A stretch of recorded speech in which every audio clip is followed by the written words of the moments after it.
Sorry, it's a little warm in here. This is normally the coldest room in the building.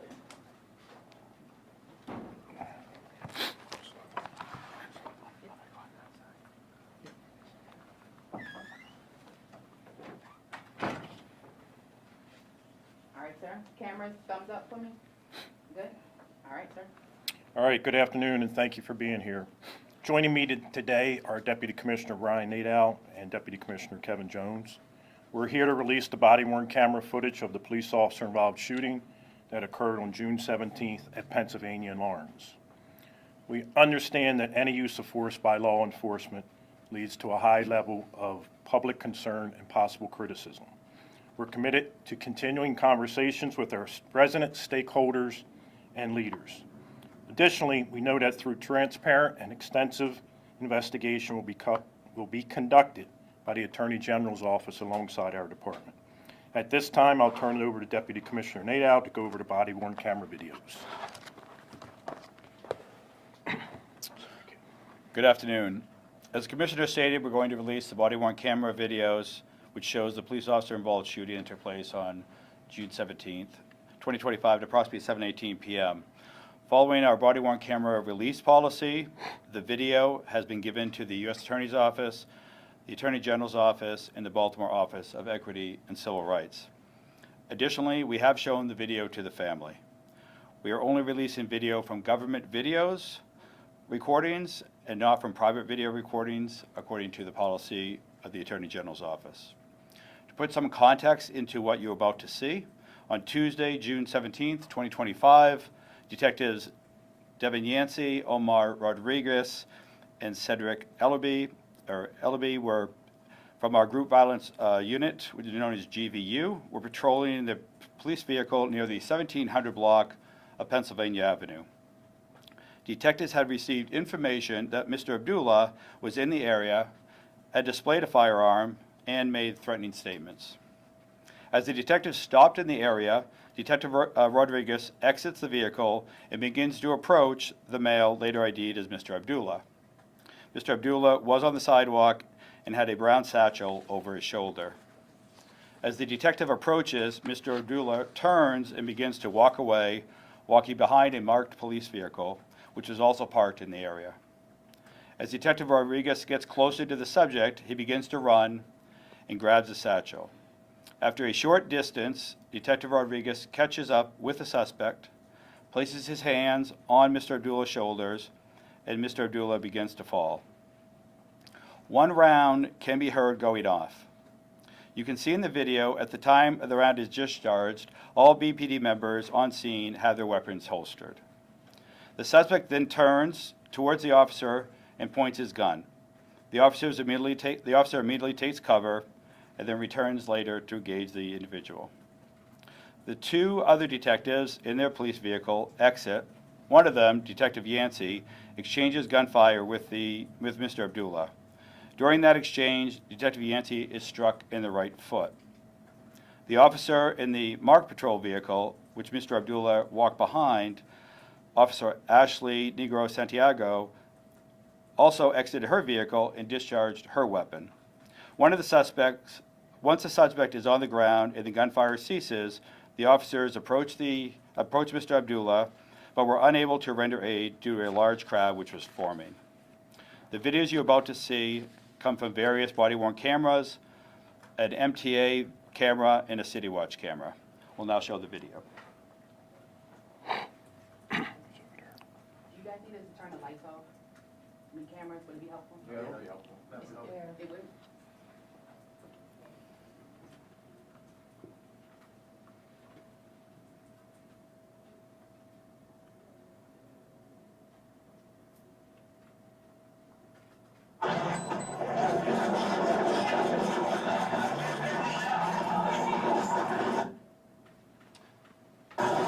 The individual reaches inside his bag.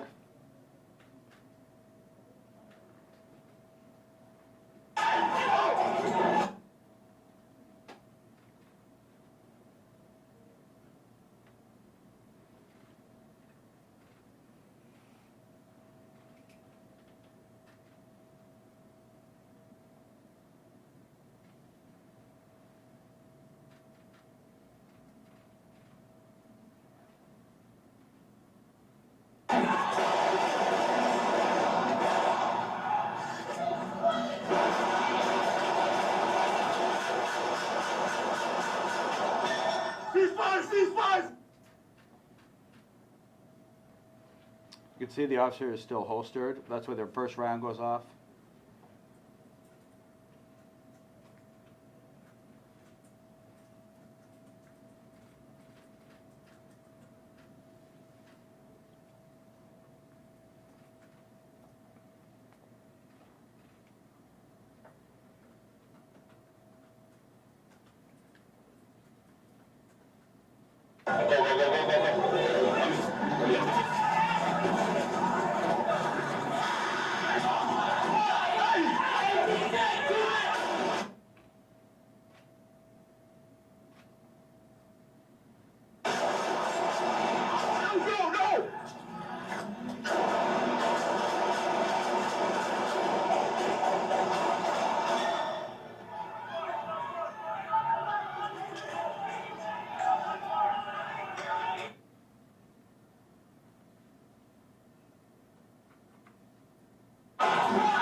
We believe this is the ricochet that struck Officer Yancey and the Detective Yancey in the right foot.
As part of the investigation, we have gathered private videos from various locations. On one of those, we can see Mr. Abdullah making any threatening statements and taking his firearm out of his brown satchel, which he had over his shoulder when the detectives approached him. For informational purposes, all officers involved in these type of events are assigned to administrative duties, which is the protocol, and they're referred to our health and wellness program. I'll turn it back over to the Commissioner for questions. Actually, before we get to the questions, this is truly a tragic incident. Our thoughts and prayers continue to be with the family of Mr. Abdullah, our officers, and our community.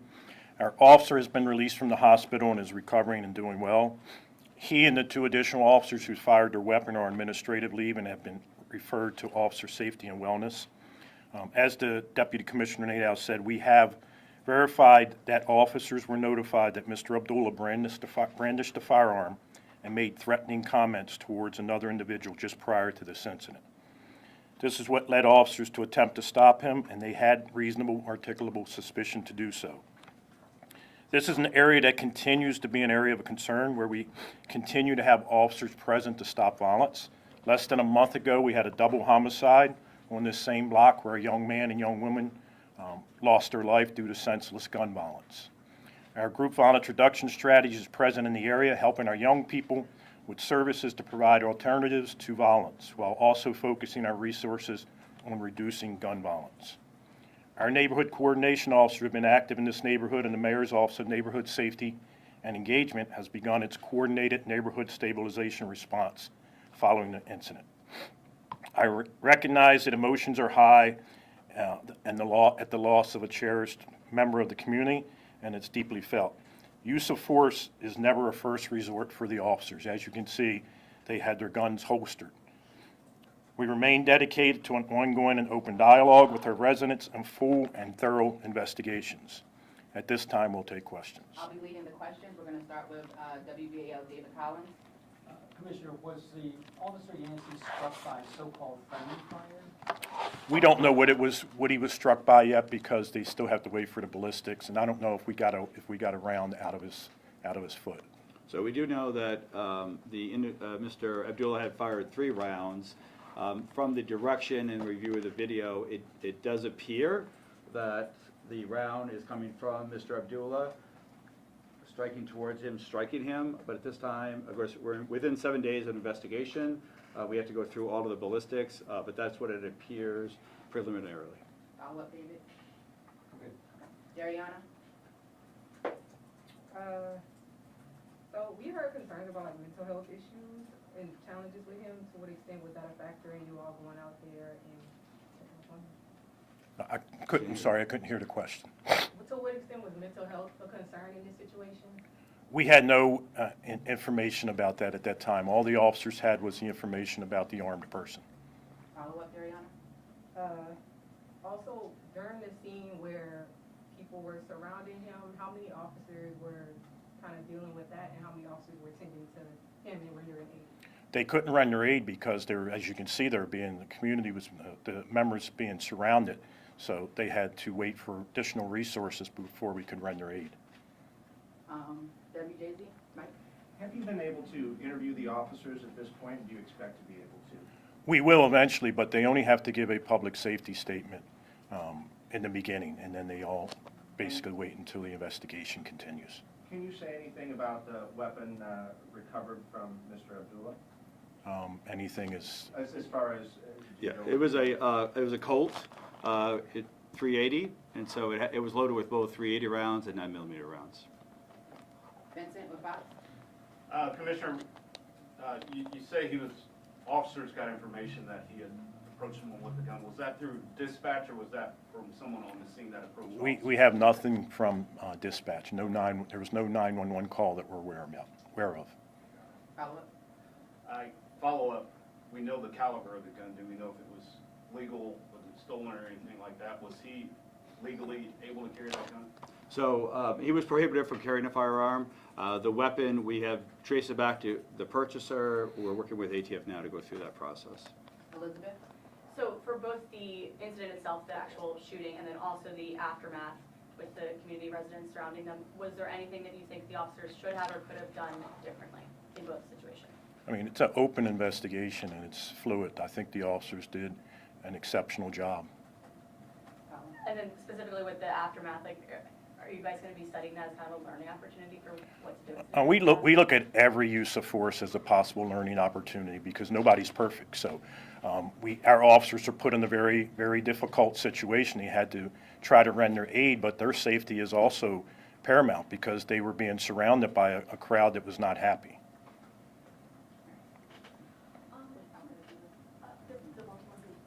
Maddie with Baltimore. Thank you, Commissioner.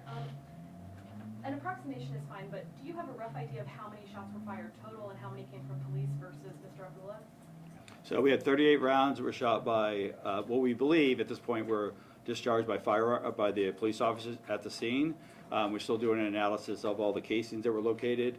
3 rounds were discharged by Mr. Abdullah.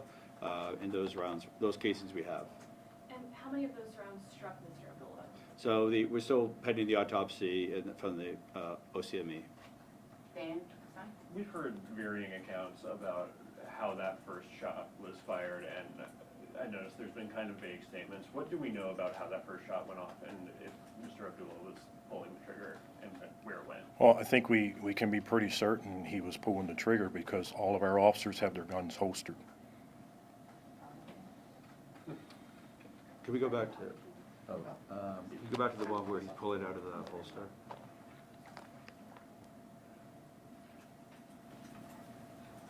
Will we play it, sir? Or just freeze it?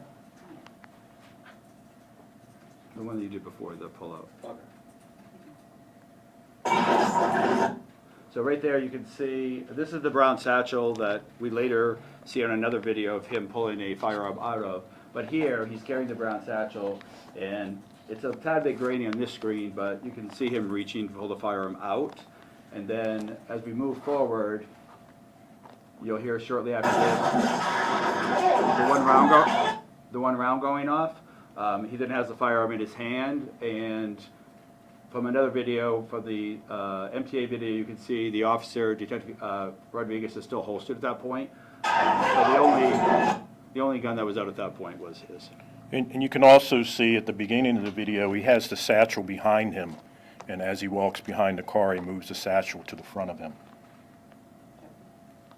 Just on this issue of the information that was received about the threats, I mean, you said it wasn't a dispatch, like, is it from an informant, is it from, like, how did you get that information? Go ahead, I'll let you. So the information came directly to a police officer, of somebody who had observed the displaying of the firearm and the aggression of the person, who then notified a police officer about that. That police officer reached out to the detectives, because they were in the area, to let them know about it. We're gonna do one last round around, so any follow-up questions, we'll start with David. Thank you, Commissioner. Did officers in the area know Mr. Abdullah? I believe they were familiar with him, but I don't know because we can't really talk to them. Mike? What do you advise your officers to do in a situation like what we saw afterwards with the crowd kind of coming toward them, and how would you say that they handled that? I think they did a great job. I think what they did is exactly what we teach them to do. They stepped back, created space, and called for additional units. Once the additional units got there, they tried to render aid to Mr. Abdullah, but unfortunately passed. Ariana? How many of the officers were in plain clothes with the police vest, and how many of them were just wearing the police uniform? I believe 3 of them had the police vest, and one of them had the uniform.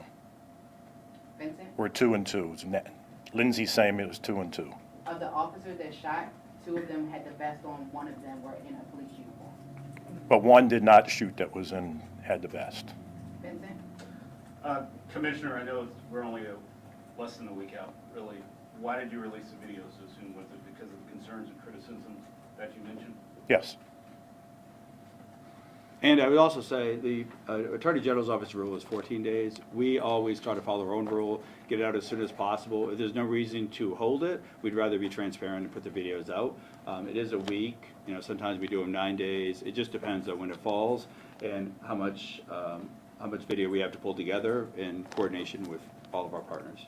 And we do different than most other agencies. We put the video out and we take questions, and just to be transparent for what our officers encountered. Elizabeth? I'm good, thank you. Maddie?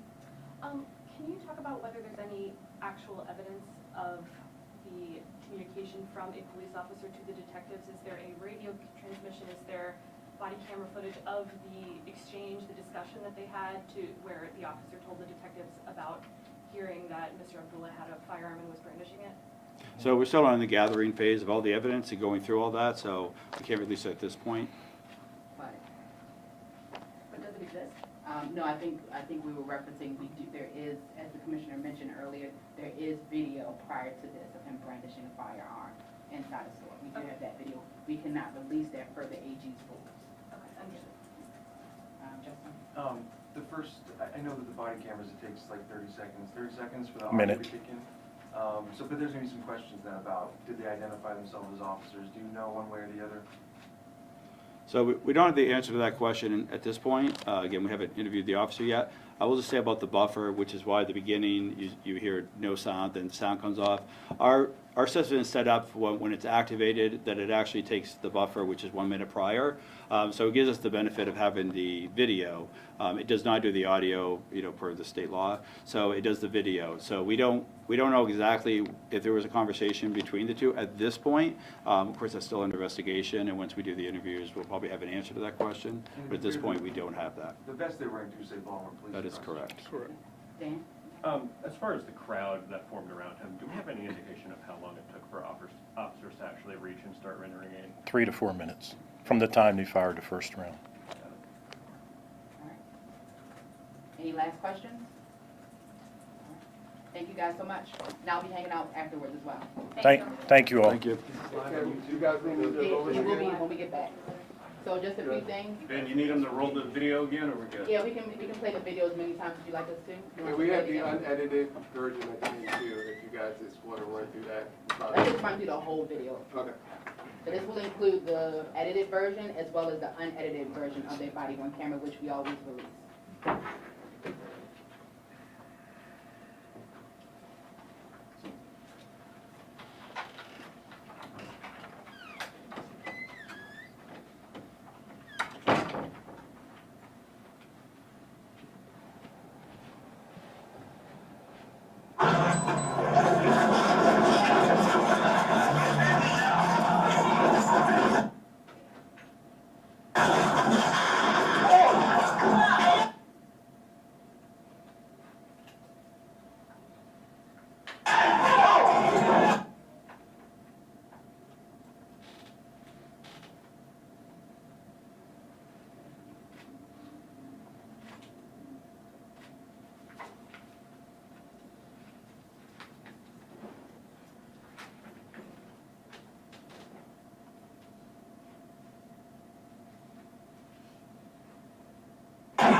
They hit the back brake.